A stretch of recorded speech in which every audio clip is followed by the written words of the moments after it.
Y antes de iniciar estas presentaciones, también me gustaría darles un poquito de contexto y de por qué la importancia de entender la perspectiva de los metales en el futuro.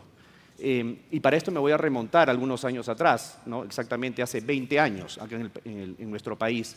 Y 20 años atrás porque creo yo que esto fue uno de los puntos de partida para el despegue minero. Nosotros allá por el año 2004, 2005, empezamos a ver los primeros esfuerzos de desarrollo de grandes nuevos proyectos, ¿no? La siguiente gran camada de proyectos. Y son proyectos que nacieron cumpliendo dos condiciones, ¿no? Uno es tener un buen mercado de precios, dos, tener un buen marco jurídico, y tres, tener accesibilidad a capital, ¿no? Entre el 2004 y 2007 se empezaron a gestar y desarrollar algunos proyectos y hay algunos nombres muy conocidos, como es el caso de Toromocho, como es el caso de Mina Justa, como es el caso de Zafranal, que nacieron en compañías de exploración que pudieron desarrollar sus proyectos. Ellos consiguieron acceso a capital gracias a los buenos precios. De manera paralela, hay que entender también que las grandes compañías empezaron, digamos, a optimizar sus operaciones acompañados de buenos precios, entonces los llevó también a un proceso de acumulación de caja. Entonces, ¿en qué resulta esto? Es que principalmente hubo un momento, un punto de inflexión en el cual teníamos proyectos desarrollados por la buena forma de operar de exploradores, teníamos compañías o grandes compañías que estaban dispuestos a poder hacer inversiones en proyectos que ya han sido desarrollados, ¿no? Entonces, hemos visto la adquisición de Toromocho, hemos visto la adquisición de Constancia, hemos visto la adquisición de Mina Justa y así muchos otros proyectos. Hemos visto también el inicio del desarrollo de Quellaveco, el inicio del desarrollo de Las Bambas. Entonces, fue una época, digamos, que resultó y que tuvo como punto de partida buenos precios. Y como vamos a ver ahora en la presentación, buenos precios es uno de los elementos del checklist, ¿no? Hay muchas otras cosas más que ver, ¿no? Pero si todas confluyen, podemos tener, digamos, un ecosistema tal como lo tuvimos hace muchos años atrás y que nos ayude a gestar nuevos proyectos. Entonces, como primera presentación, lo voy a invitar a Francisco Acuña, del CRU, para que nos haga una pasada bastante rápida sobre lo que él considera y que el CRU considera, digamos, van a ser las nuevas tendencias en precios.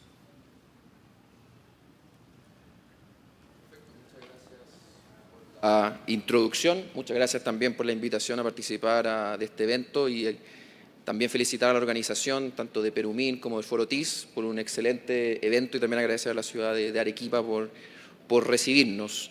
En la presentación del día de hoy mi idea es, como introducía un poco como Ricardo, es entender cuál es el marco global en el que nos encontramos, a partir de esto entender cómo puede o no competir, en este caso Perú, y con esto también dar una idea, Ricardo mencionaba los precios, cuáles son las condiciones de mercado que veremos de acá hacia adelante. Entonces, el primer punto que voy a tocar es sobre metales críticos, que yo creo que es algo que ya he escuchado en todas partes, crítico, crítico, crítico, un poco aterrizar qué significa eso, cómo la industria minera puede o no responder a esto, y particularmente cuál sería la competitividad de Perú. Vamos a mostrar ciertos ejemplos concretos.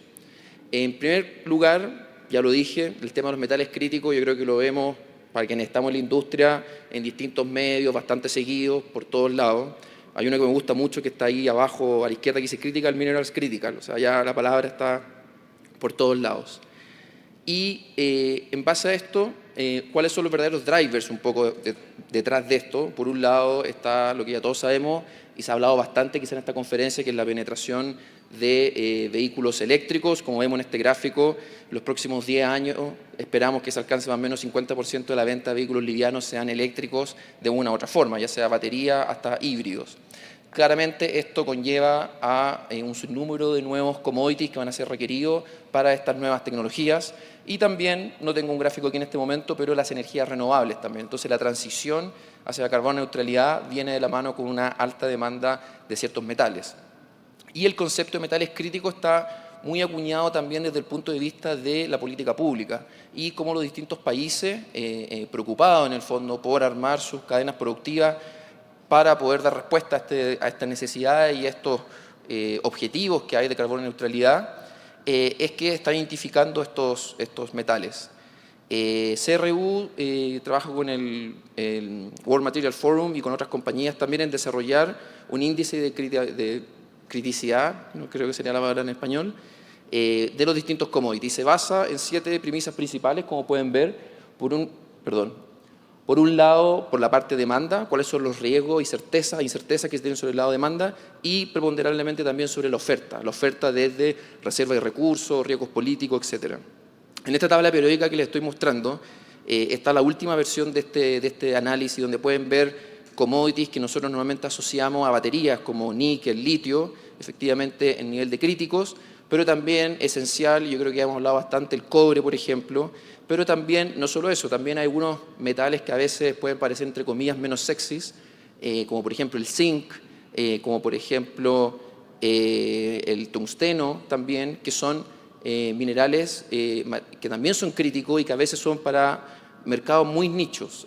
También destacar en esto, por ejemplo, el estaño, que también Perú, por ejemplo, con Minsur, que es un actor muy relevante a nivel mundial en la producción de estaño, a veces pasa desapercibido, pero como pueden ver ahí en la tabla periódica, el número 50 también es un metal que puede ser crítico. Y esto va a ir cambiando en el tiempo y esto va a llevar a que hayan distintas políticas públicas que se van a mover un poco las fichas de cómo va a avanzar el mercado. Aquí una especie de caso estudio rápidamente en cobre, donde, por ejemplo, los desafíos que enfrenta tanto Estados Unidos como Europa, que son distintos, y el entendimiento de qué es lo que es crítico. En el caso de Estados Unidos, por ejemplo, identificamos que la mayor incerteza sería el riesgo de suministro, de supply. Esto quiere decir que esperamos que haya un incremento de necesidad de importar cada vez más cobre, particularmente por la falta, entre otras cosas, de capacidad de reciclaje en el país. Y como pueden ver también, hay un mapa con los principales, de dónde principalmente importa Estados Unidos cobre refinado. Y importante esto, por ejemplo, conectarlo con la Inflation Reduction Act, que en el fondo está buscando, va probablemente favorecer países con los cuales Estados Unidos tiene tratados de libre comercio, en los cuales cae, por ejemplo, Chile, cae Perú, donde van a existir incentivos en forma de tax credits para productores de la cadena de suministro de vehículos eléctricos, si es que ocupan materias primas producidas en el país o de países, entre comillas, amigos. En el caso de Europa, por ejemplo, los problemas son distintos, tienen menores reservas y tienen mayor exposición a riesgos geopolíticos. Esto producto que sus principales trading partners de cobre son Rusia, Turquía y DRC, que son países que con mayor riesgo político, por ejemplo, comparado con Estados Unidos. Entonces, ¿cuál es el punto aquí? Que al final la criticidad no es una cosa única, va a depender mucho de cada país y también de las condiciones propias que exista de cada uno de estos metales. Entonces, no quiero andar más en detalle, pero es importante destacar aquí, esta slide me gusta mucho, en el fondo, ¿qué necesita el mundo? Porque cuando hablamos de metales críticos lo vemos desde el punto de vista de nuevo, política pública, del punto de seguridad geopolítica, del punto de la demanda. Entonces, el mundo necesita acelerar hacia la descarbonización y para eso necesita estos metales. ¿Y qué tiene que hacer? ¿Y cuál es el objetivo al final de la industria minera? Es crear valor para sus accionistas. Entonces, ¿cómo logra dar respuesta a esto al mismo tiempo que logra hacer esto un negocio rentable? Porque a veces el hecho de que haya un metal crítico, digamos así, no necesariamente significa que es, entre comillas, un buen negocio para alguien explotarlo. Entonces, algunos riesgos que hay, y hablé de región a región, van a cambiar la realidad, hay distintas oportunidades y riesgos. La transición energética, como yo les dije, es muy intensiva en commodities, no voy a ahondar en los números, yo creo que hemos hablado bastante sobre esto en lo que va de Perumín, pero también hay otros cambios, no todo es solamente EVs y energía renovable, también hay que entender que hay un desarrollo económico, sobre todo en los países emergentes, en Asia, donde va a haber un crecimiento importante de la clase media que va a requerir tantos metales también, no solamente para nuevas aplicaciones, sino que, entre comillas, aplicaciones más estándares. Entonces, todo esto ofrece desafíos tanto para la industria como para la sociedad para alcanzar este punto. Y particularmente me quiero enfocar entonces en la parte en cómo la industria minera puede dar o no respuesta a este desafío. Algunos puntos a destacar también aquí, ¿no? Ahí sí.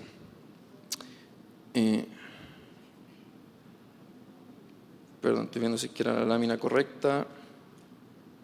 Perfecto. De nuevo, esto un poco viendo ya commodity por commodity.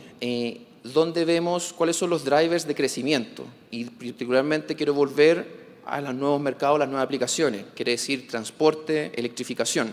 Entonces vemos que claramente commodities como el litio, cobalto y níquel, directamente utilizadas para la fabricación de baterías, en los próximos 5 años, en el fondo todo el crecimiento de la demanda de estos commodities, o gran parte, de un 30 a un 91%, va a ser asociado a energía renovable o el sector automotriz.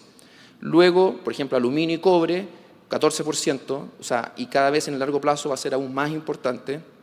Pero no olvidemos también, no solamente de estos commodities que asociamos quizá a la transición energética, pero por ejemplo el acero al final va a seguir siendo parte esencial de toda la infraestructura necesaria en esta transición y vemos que un 14% del crecimiento de la demanda de acero también va a ser asociado a esta industria. Entonces esto al final, ya viendo commodity por commodity, ofrece distintos desafíos.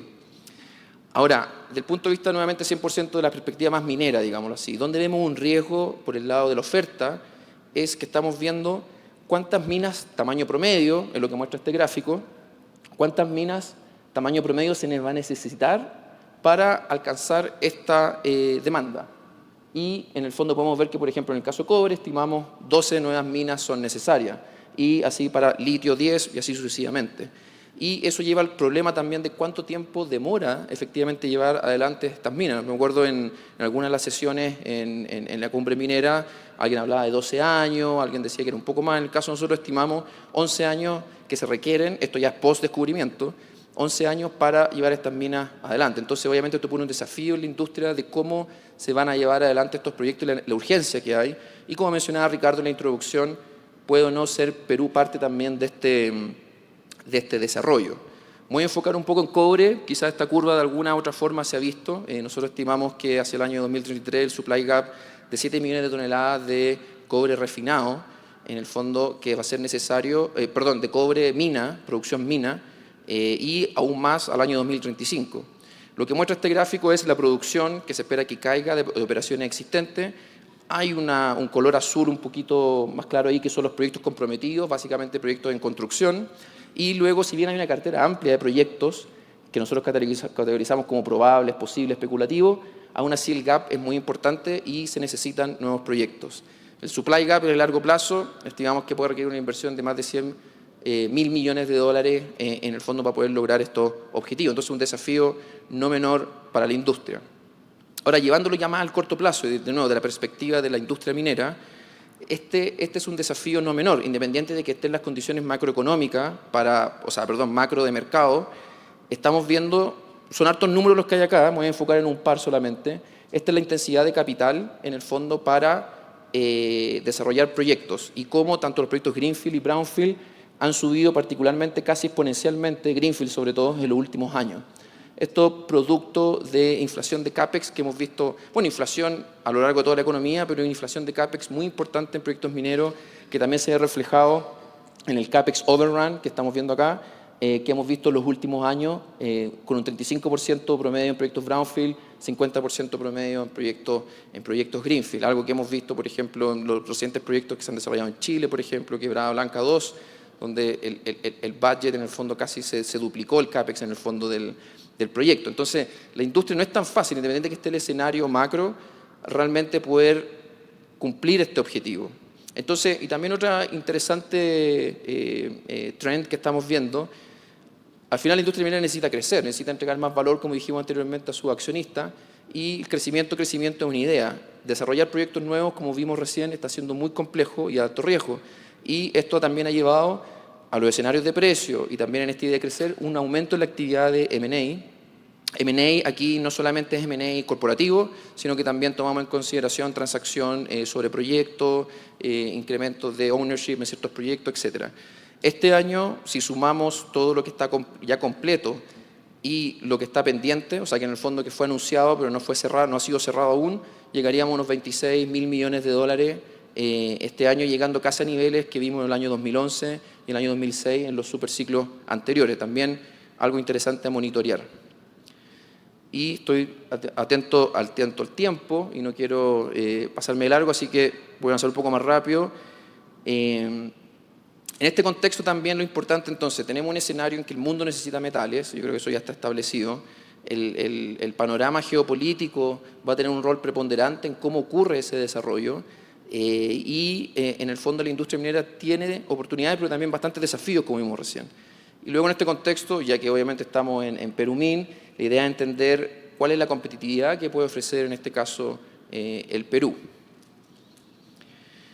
Esto es un tema que yo creo que ha sido medio trending en Perú en los últimos meses.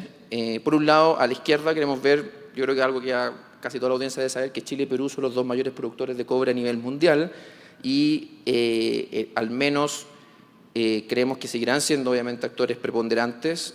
Chile, por un lado, si bien no tiene un gran crecimiento en su producción comprometida, en el próximo año, que es un problema quizás que podemos ahondar después en otro momento.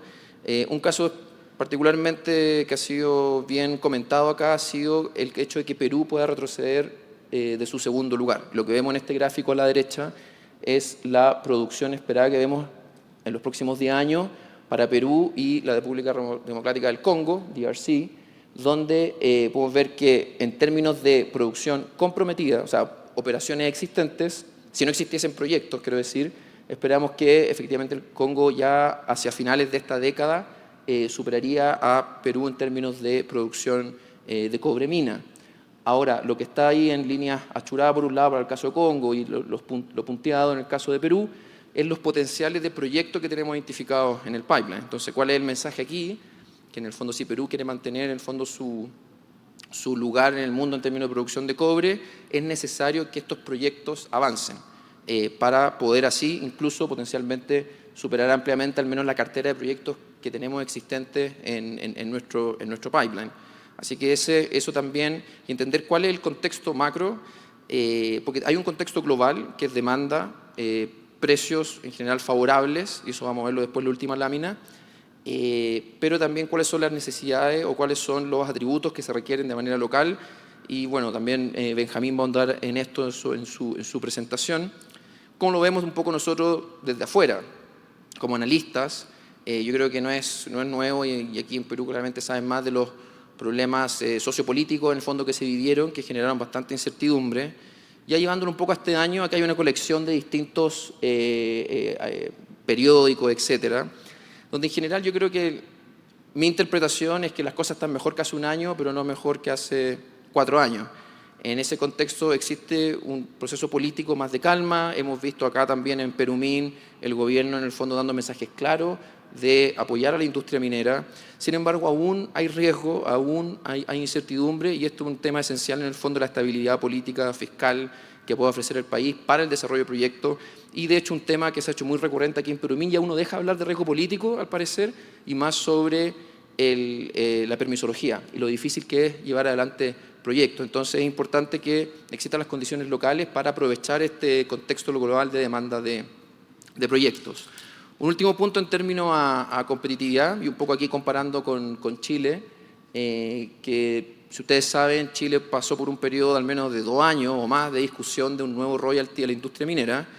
Lo que estamos mostrando acá son varias barras, pero un poco comparar cómo vemos que va a ser la carga tributaria tanto de Perú y Chile en forma promedio en los próximos 10 años, donde vemos que Perú, nosotros estimamos, tiene una carga tributaria de un 42%. Creo yo que la discusión no está tan presente actualmente, al menos de aumentar esta carga tributaria, y en Chile estimamos que en promedio llegaría a un 44% como industria, dando 2 puntos porcentuales sobre el Perú. Entonces, en términos de competitividad, también es importante en el fondo entender cómo no en Perú quizás puede llegar esta discusión sobre qué va a pasar con posibles cambios en el tema tributario, que obviamente igual afecta la economía de los proyectos y la ejecución de esto. Así que en ese contexto creo yo que el mensaje es las condiciones están dadas, el mundo requiere más minerales y al final la idea es en esta competitividad dónde van a ser desarrollados esos proyectos. Un poco para dar una idea final, un poco sobre forecast de precio. Obviamente no puedo publicar todos los forecasts que nosotros tenemos estimados, pero sí creo que esta lámina es bien ejemplar, es bien gráfica.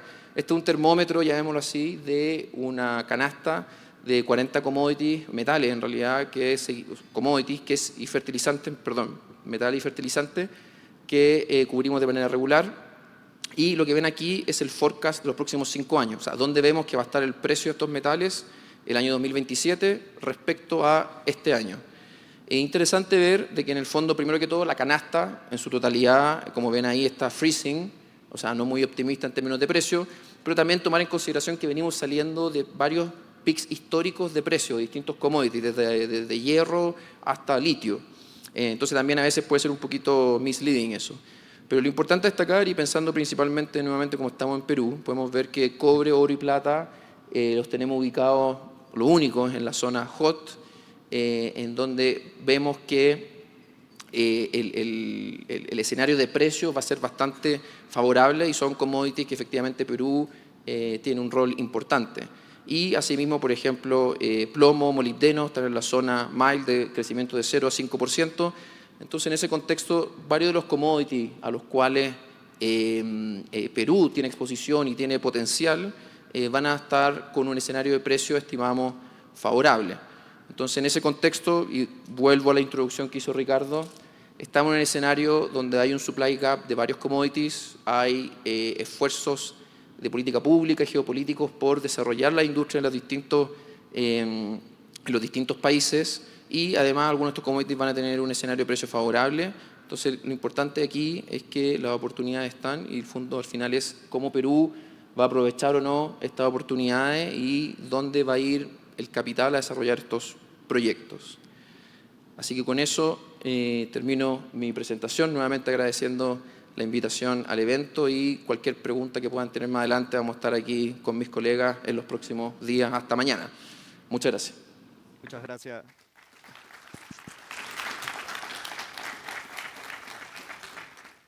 Muchas gracias, Francisco. Yo creo que vamos a tener ahí algunos minutos para conversar sobre tu presentación.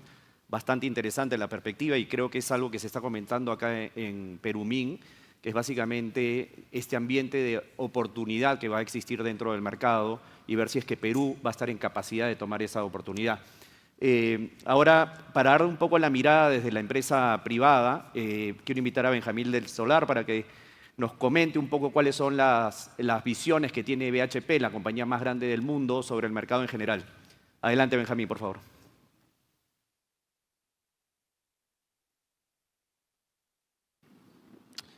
Bueno, muchas gracias, Ricardo, y también agradecer al Instituto y a Perumín por esta fantástica organización y gran ejecución de la conferencia. Me parece que ha sido un éxito y se ha generado un debate muy beneficioso para la industria y para el futuro del Perú. Buenas tardes con todos. En nombre de BHP es un placer poder estar acá con ustedes y ser parte de esta conferencia. Mi nombre es Benjamín del Solar, soy Lead Principal de Portfolio Strategy and Development en BHP Mills Americas. Dentro de mi rol tengo como mandato identificar y evaluar oportunidades de inversión a lo largo de todas las Américas. BHP tiene un foco importante de crecimiento en cobre, y nosotros hemos identificado Sudamérica, y en particular Perú, como una región de gran atractivo para el crecimiento del cobre. En ese contexto, lo que me gustaría conversar con ustedes hoy día es cómo mira el inversionista privado los proyectos y las decisiones de inversión a la hora de invertir. Y esto no es solamente BHP, esto es general para la industria. Yo converso con otros inversionistas, mercado de capitales, entonces es casi siempre lo mismo que se mira, y me parece que es una parte muy beneficiosa del debate para el día de hoy. Primero me gustaría presentarnos quiénes somos en BHP.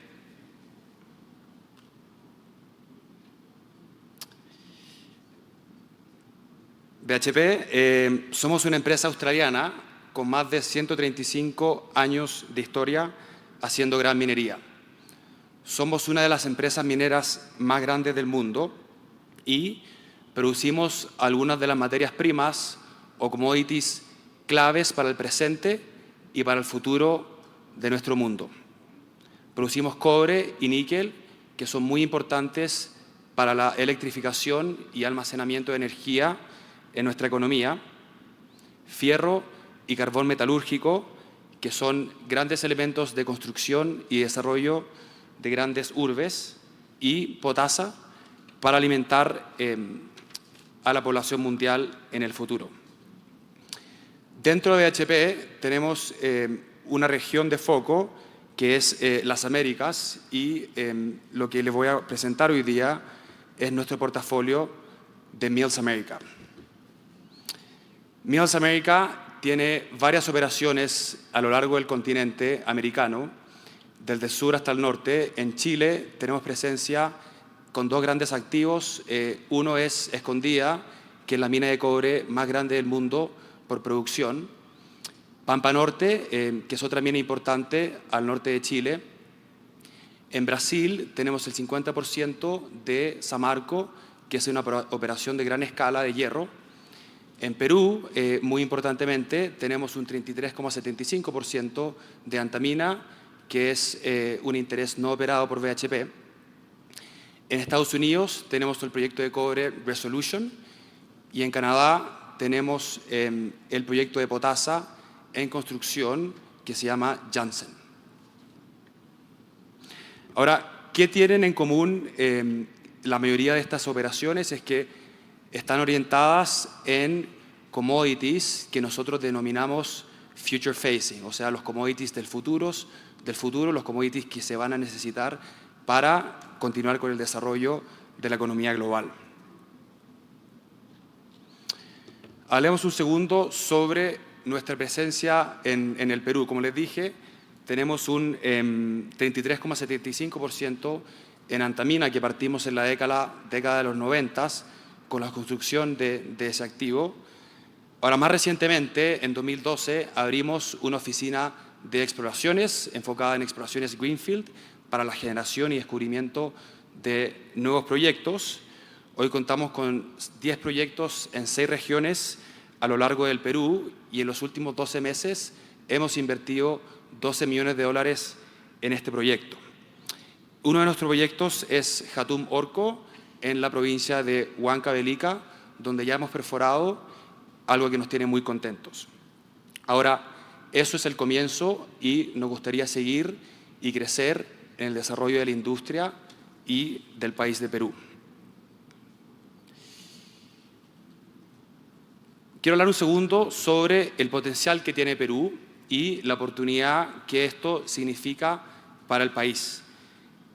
Francisco, en su presentación, cubrió muy bien las perspectivas y el atractivo que tiene la industria del cobre a nivel global, y cómo eso se ve muy auspicioso para el futuro. Ahora, en Perú tenemos la tercera mayor cantidad de recursos y reservas a nivel mundial. Perú tiene grandes condiciones geológicas para ser un líder en la minería del cobre global. Un dato interesante, como mencionó Francisco anteriormente, es que Perú es el segundo productor de cobre a nivel global. Ahora bien, República Democrática del Congo, DRC, es el tercero, y como mencionó Francisco, en base a las operaciones actuales, existe la posibilidad de que DRC pase al Perú en el futuro próximo. Ahora, si se fijan de la tabla de la izquierda, Perú tiene cerca del doble de los recursos de cobre in situ versus la República Democrática del Congo. Es decir, el potencial está ahí y hay trabajo por hacer para poder desencadenar y aprovechar ese potencial. Respecto a la mirada del inversionista, a mí lo que me gustaría poner sobre la mesa son las condiciones internas que miran los inversionistas en un país, en un proyecto, a la hora de invertir. Ricardo mencionó, es muy importante los ciclos económicos, los precios de los commodities y las condiciones de mercado, pero en realidad las condiciones de mercado varían cada 3-5 años. Generalmente son ciclos cortos. Los proyectos mineros, como ustedes saben, son proyectos de 10, 20, hasta 50 años. Realmente los inversionistas mineros miran a largo plazo. Por eso, si bien las condiciones de mercado son importantes, lo que los inversionistas más miran son las condiciones locales en los destinos de inversión.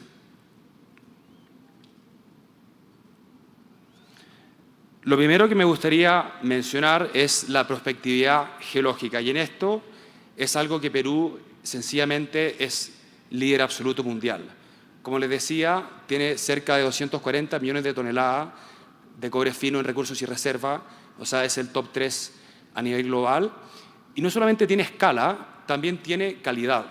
Muchos de los yacimientos en Perú son yacimientos de alta ley, lo que quiere decir que son de un gran atractivo económico y que generalmente atraen mucho interés de inversionistas.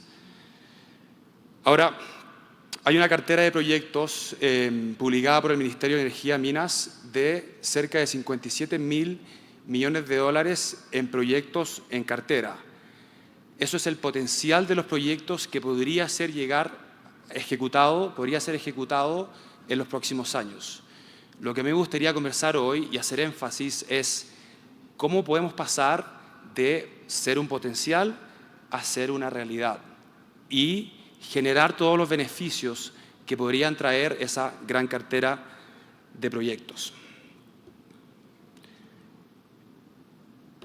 El segundo factor que los inversionistas miran es infraestructura y servicios.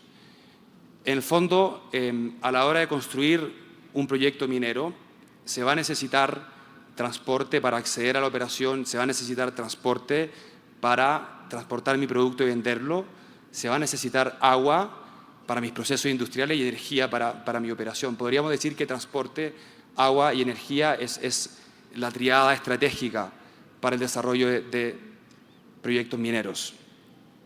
Estos gráficos muestran data de un consultor independiente respecto a 4 categorías: infraestructura de transporte, logística, seguridad energética y estrés hídrico. Acá estamos comparando a Perú con otros países líderes mundial en minería. El mensaje es mixto. En cuanto a infraestructura de transporte y logística, si bien Perú está en un buen lugar, todavía hay trabajo por hacer. ¿Y por qué eso es importante para un inversionista y, de nuevo, para gatillar los 57.000 millones de dólares que hemos visto por el Ministerio? A la hora de evaluar proyectos y decidir en una inversión, contar con infraestructura de transporte y de logística generalmente va a ser una ayuda económica y va a contribuir a las expectativas de beneficios futuros para un proyecto. Entonces, contar con esa infraestructura es sumamente importante a la hora de poder asegurar y comprometer inversión futura. En cuanto a seguridad energética y estrés hídrico, Perú está en un muy buen lugar. Tiene una matriz energética sustentable y diversificada en su generación de energía y tiene buenas condiciones hídricas.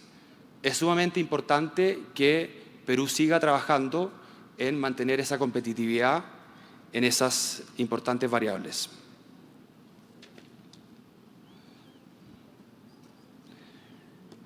El tercer factor es el ecosistema minero, y esto se refiere a la cadena productiva y de proveedores de talento y de apoyo que existe en la industria minera, es decir, qué tan desarrollada está la industria minera en un país. Y esto es importante, de nuevo, para los inversionistas, porque a la hora de desarrollar un proyecto, la empresa minera no trabaja sola.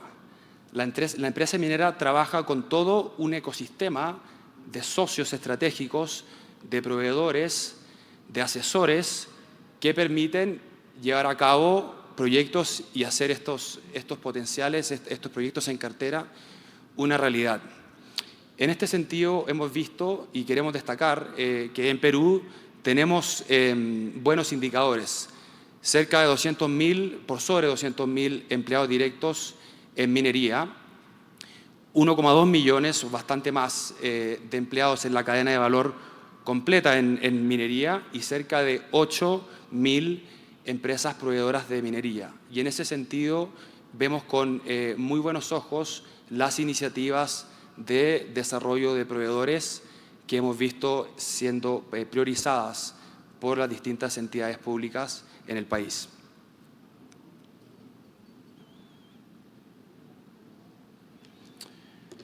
El cuarto factor que me gustaría conversar hoy día es la situación comunitaria. Y esto es cómo se desenvuelven las empresas en las comunidades anfitrionas donde se desarrollan los proyectos. Esto es bastante importante porque a la hora de comprometer inversión se necesita certeza en la licencia para operar y en los plazos de inversión y producción. En el caso peruano, vemos todavía un desafío importante. La minería concentra gran parte de los conflictos socioambientales que todavía siguen abiertos en el país. Y hemos visto cómo algunos de estos conflictos han impactado el desarrollo de proyectos mineros, lo que tiene un impacto económico. Por eso, me gustaría citar nuestro aprendizaje en BHP, que ya hemos aplicado en nuestros proyectos de exploración, y eso es el diálogo, la búsqueda del consentimiento y la inversión social temprana en las comunidades anfitrionas donde nosotros trabajamos.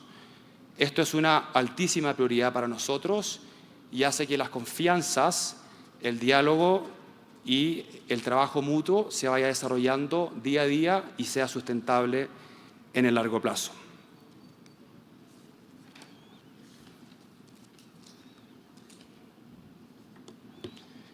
El quinto punto es estabilidad fiscal, y esto no es solamente la tasa tributaria que un país implementa versus otro.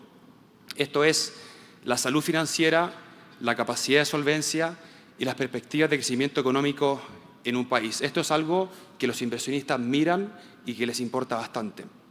Generalmente, lo que buscamos es un marco financiero estable, respaldado por una cadena productiva diversificada, institucionalidad y una visión de desarrollo de país conjunta a lo largo de todos los involucrados.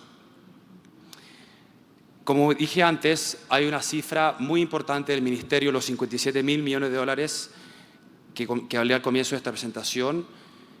Es muy importante que Perú logremos un desarrollo de la cadena productiva integral para poder hacer realidad estos 57.000 millones de dólares. ¿Qué quiero decir con esto?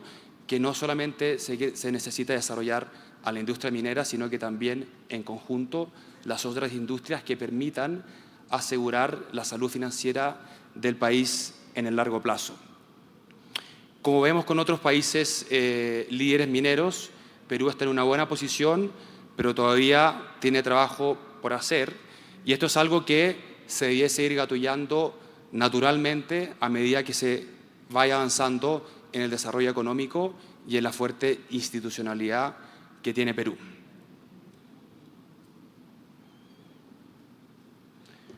El último factor que me gustaría mencionar hoy día es la regulación ambiental y minera. Y esto es sencillamente la regla del juego que tiene que seguir el inversionista minero a la hora de invertir. ¿Qué se necesita para conseguir las concesiones mineras, la licencia minera? ¿Qué se necesita para conseguir el permiso medioambiental? ¿Es esto claro, es sistemático y es efectivo? Nuevamente, es muy importante para los inversionistas porque la certeza y los plazos son dos variables muy importantes a la hora de decidir inversiones y la sustentabilidad en el largo plazo de estas inversiones. Si bien según la data independiente, y podemos ver los resultados del Fraser Survey, deja a Perú en un buen lugar, nuevamente es algo que vemos trabajo por hacer y competitividad que mejorar. Y en ese sentido aplaudimos el trabajo que está llevando a cabo el Ministerio de Energía y Minas y el Ministerio de Medio Ambiente en optimizar la tramitación de permisos en la industria minera.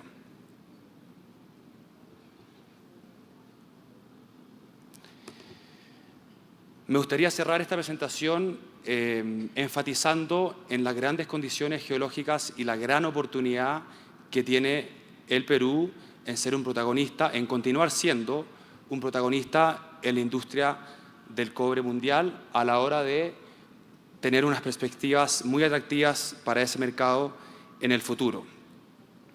Respecto a los desafíos y las oportunidades que vemos en Perú, solamente para reiterar, infraestructura de transporte para poder asegurar el acceso, el transporte y las inversiones futuras. Es algo que vemos muy importante seguir trabajando y concentrando esfuerzos. Por otro lado, el fortalecimiento comunitario.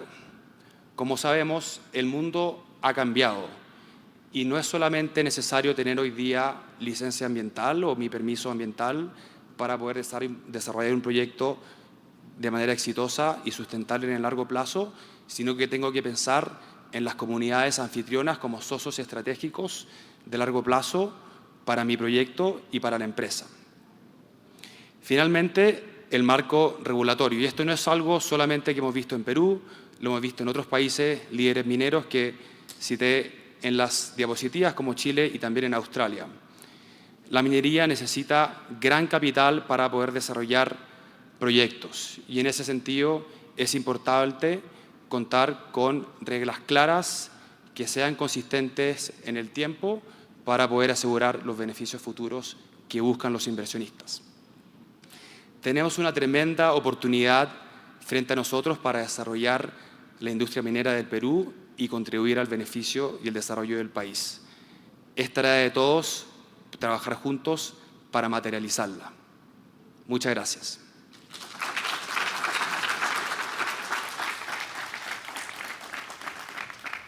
Muchas gracias, Benjamín. Bastante interesante mirar la óptica de la empresa privada y sobre todo considerando la óptica de BHP, una de las compañías más grandes del mundo, y el potencial interés que hay en invertir en el Perú. Quiero aprovechar para hacer algunas reflexiones que se me quedaron al inicio y que luego van a generar algunas preguntas tanto para Benjamín como para Francisco. Yo les hablaba mucho sobre lo que sucedió 20 años atrás y donde tuvimos la creación de un ecosistema que terminó arrojando una gran diversidad de proyectos, ¿no? Y como ambos han mencionado y han coincidido, no solamente son precios ni coyunturas, sino también encontrar todos otros elementos, como lo pueden ser el marco regulatorio, como lo pueden ser también el ambiente macroeconómico de un país, ¿no? Y así sucesivamente, ¿no? Muchos factores que tienen que acompañar no solamente a buenos precios, ¿no? Y si nosotros hacemos el análisis, hay una cifra muy relevante en el mercado peruano que tal vez a veces pasa desapercibida, pero después de esa bonanza en precios que hubo entre el 2004, 2005 y se extendió hasta el año 2012 o 2013, eso termina generando todo un proceso de inversiones en el mercado peruano. Es decir, se cumplió una primera premisa, buenos precios durante un periodo prolongado, como bien mencionaba Benjamín. Estas ventanas de buenos precios a veces se pueden cerrar, 3, 4, 5 años, pero si son bien aprovechadas por las grandes compañías, eso se traduce en acumulaciones de caja. Acumulaciones de caja que sirven, número uno, para repagar financiamientos, y lo estamos viendo en los balances de las grandes compañías el día de hoy. ¿No? Muchas de las compañías han podido poner en forma sus balances reduciendo deuda. ¿Qué han hecho las compañías también, y lo hicieron antes, es también darle retorno a sus accionistas? Entonces, una vez que se repagan los financiamientos, se pone en forma el balance, se cumple con los accionistas, la compañía queda en posición de plasmar una estrategia para nuevo crecimiento. Entonces, regresando nuevamente a lo que sucedió entre el 2011 y probablemente el 2016 o 2017, tuvimos el proceso de inversión minera más grande de nuestra historia. En 5 años se desplegaron alrededor de 35.000 millones de dólares. Y eso se terminó traduciendo principalmente en la duplicación de la producción de cobre. Y es una duplicación de producción de cobre que permitió una mayor recaudación en nuestro país. ¿Qué hubiese pasado si es que no hubiesen existido esas condiciones y no hubiésemos duplicado la producción de cobre? Probablemente no hubiésemos pasado tan bien la pandemia. Probablemente la estabilidad macroeconómica del país no sería la que tenemos el día de hoy. Entonces, hay que agradecer a que hubo condiciones de mercado, hay que agradecer a que hubo un ambiente que permitió que grandes compañías inviertan y que eso se traduzca en producción finalmente. Producción, mayor trabajo, mayores oportunidades para los peruanos. Y otro tema importante, ¿no?, que mencionaba Benjamín, el desarrollo económico de nuestro país está sustentado en la minería y eso es inevitable. Si le va bien a la minería, le va a ir bien a muchos otros sectores económicos. Y eso lo hemos visto también. Y la información y la estadística, digamos, es bastante clara. Se desarrolló el sistema financiero, se desarrolló el sistema de consumo masivo, ¿no? Entonces, hay grandes beneficios que se obtienen de poder englobar a todas estas oportunidades, ¿no? Hoy día, ¿qué es lo que visualizamos? Y rescato de la presentación de Francisco, es que se viene un viento a favor en precios, hay una coyuntura bastante buena. Lo que tenemos que ver es si es que estamos en posición de poder volver a retomar lo que hicimos hace 10 años y empezar a generar nuevos proyectos. Hay nuevos retos. La permisología no es que haya mejorado de 10 años atrás, al contrario, ¿no? Es un tema recurrente y con el pasar de los años, y lo hemos visto Perumín tras Perumín, siempre se ha discutido sobre la permisología y lamentablemente lo que hemos visto son extensiones y alargamientos en los plazos, ¿no? Esperemos que, como bien se ha mencionado en algunas sesiones y a nivel político, que eso ha llegado a un punto de inflexión y eso debería empezar a cambiar, ¿no? Entonces, hago este contexto porque realmente pienso de que tenemos una gran oportunidad, ¿no? Están al menos algunas de las condiciones ya plasmadas, hay viento a favor en precios y tenemos que hacernos la pregunta, ¿estamos en capacidad de volver a duplicar nuestra producción de cobre, ¿no? Francisco mencionaba en una de sus diapositivas, ¿no?, que el cobre, el oro y la plata están hot, ¿no?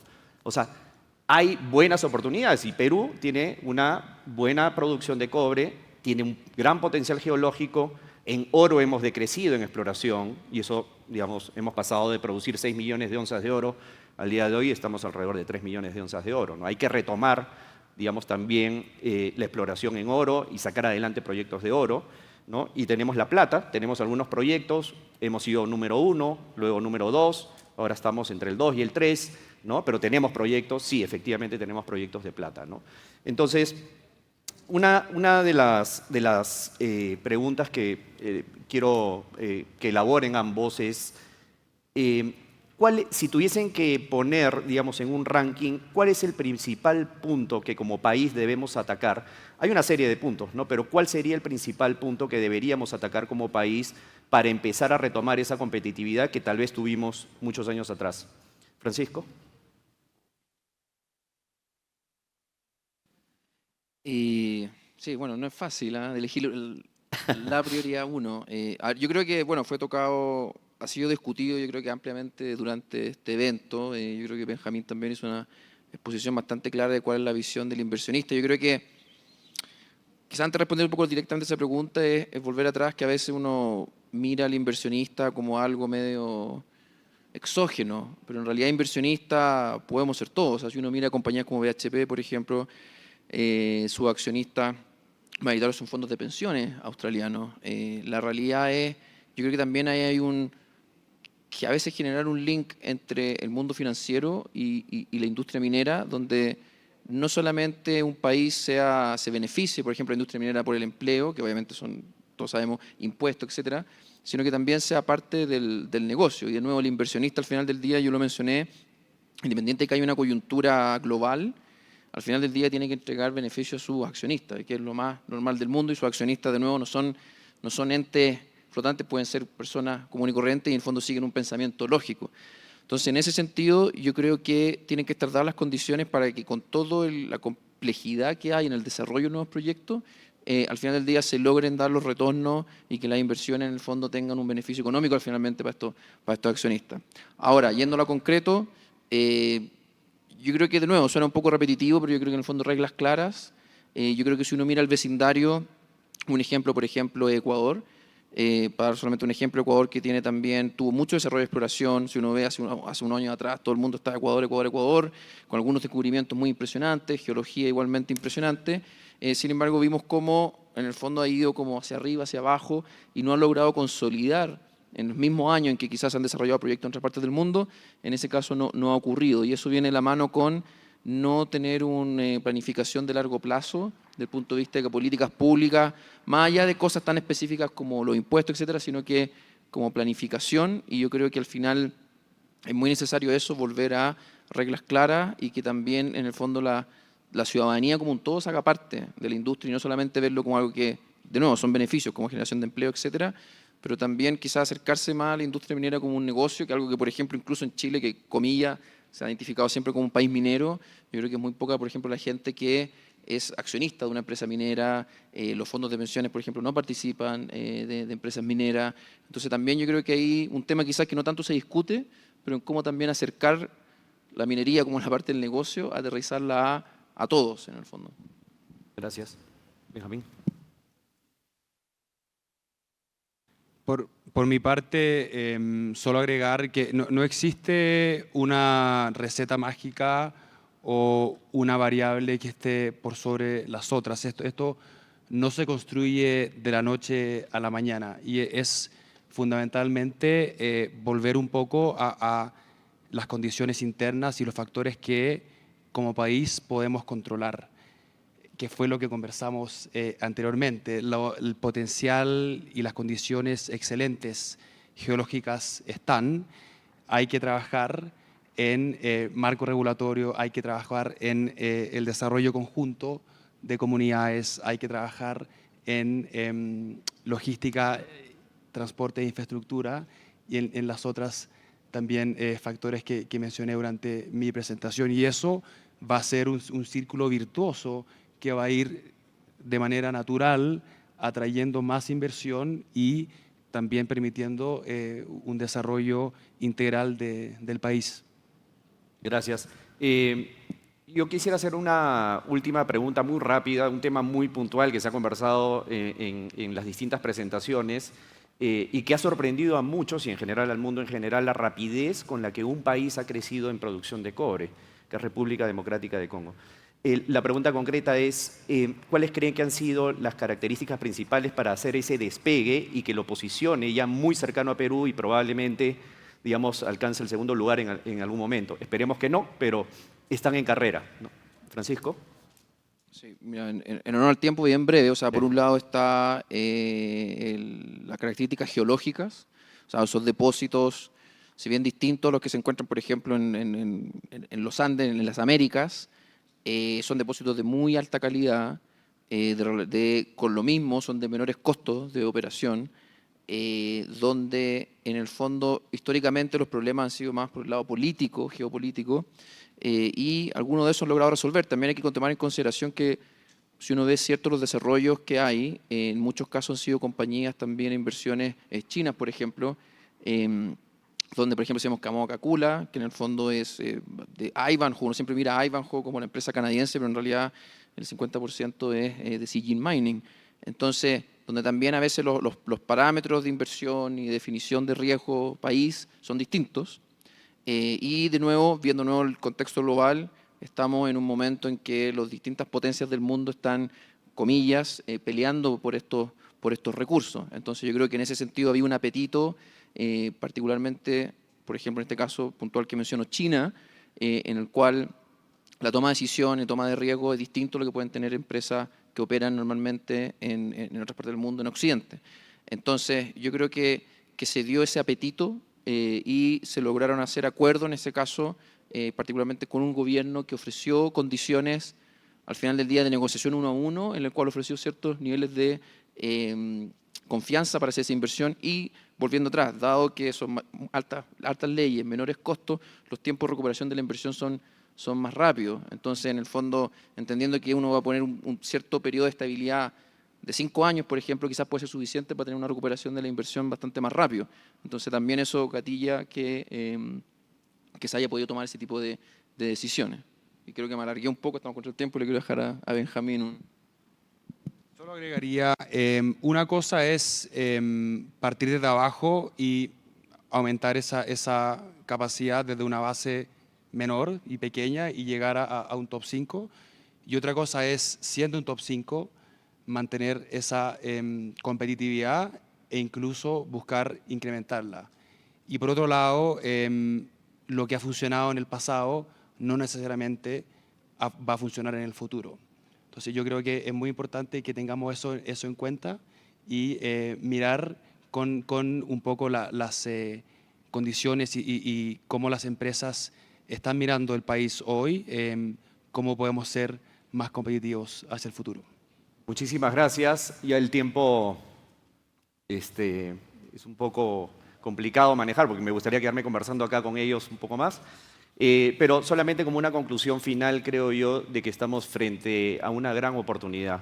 A lo largo de Perumín, de lo que se ha hablado es que existen las condiciones a nivel internacional, tenemos que tomar decisiones internas, decisiones a nivel político, para justamente aprovechar, recuperar esa competitividad y que eventualmente volvamos a sentar las bases para un buen posicionamiento, y no solamente en cobre, sino en los distintos tipos de metales.